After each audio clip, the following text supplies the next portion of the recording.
Você já parou para pensar o que realmente aconteceria se um profeta surgisse hoje, no meio das nossas igrejas, nos nossos templos, e começasse a denunciar a corrupção religiosa bem na frente de todo mundo?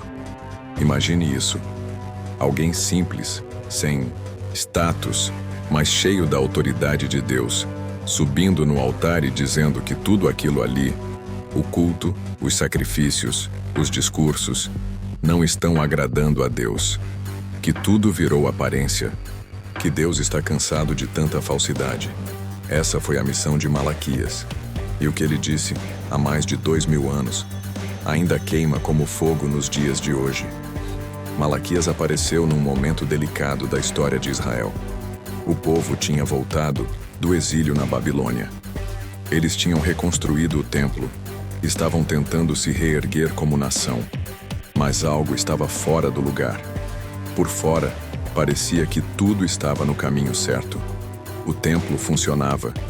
Os sacrifícios estavam sendo feitos. Os líderes religiosos seguiam sua rotina, mas por dentro havia frieza, desleixo, corrupção. Os sacerdotes estavam oferecendo animais cegos, aleijados, o que era expressamente proibido pela lei. E o pior, estavam agindo como se isso fosse normal, como se Deus devesse aceitar qualquer coisa, como se bastasse cumprir o ritual, sem se importar com o coração por trás da oferta. Malaquias não se calou diante disso. Ele foi direto, sem rodeios. Ele disse: "Vocês estão desonrando o nome do Senhor. Estão tratando o altar como algo desprezível. E ainda têm a audácia de perguntar: em que te desprezamos?" Essa é a essência do livro de Malaquias. Um confronto entre um povo que acha que está tudo bem e um Deus que vê além das aparências. Malaquias não estava falando com pagãos, com ímpios. Ele estava falando com religiosos, com líderes, com pessoas que achavam que estavam agradando a Deus, mas que na verdade estavam longe dele. E ele continua. Malaquias denuncia também o abandono da aliança. O povo estava se casando com mulheres estrangeiras, o que naquela época representava uma mistura com práticas idólatras, e ao mesmo tempo, estavam sendo infiéis às suas esposas. Estavam quebrando promessas, juramentos, alianças, tanto com Deus quanto com as pessoas.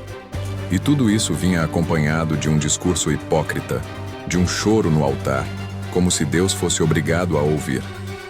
E Deus responde, por meio do profeta: "Vocês cobrem o altar de lágrimas, mas eu não aceito mais as suas ofertas." Malaquias é também o profeta que faz perguntas provocadoras. Ele não apenas declara, ele questiona. Pode um homem roubar a Deus?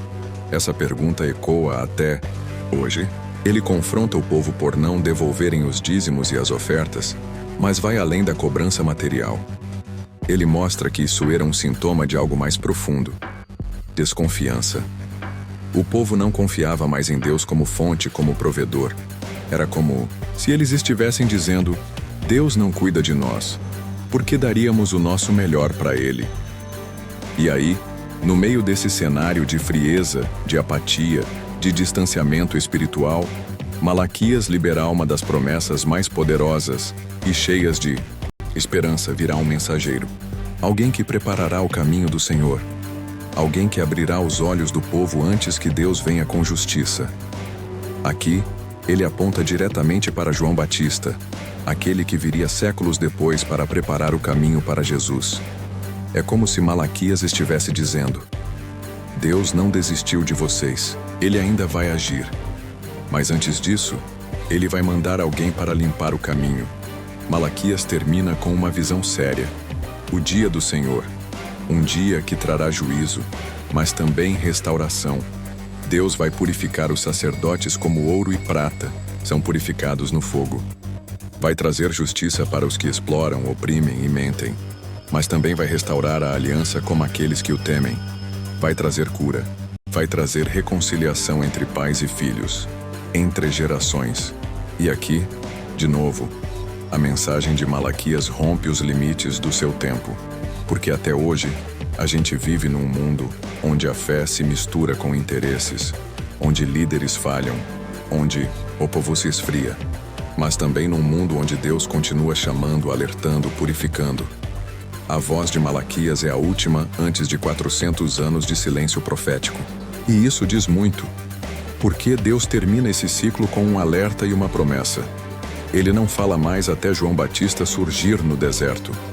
Mas Malaquias já tinha dito tudo o que precisava. Deus está vendo. Ele não aceita qualquer coisa.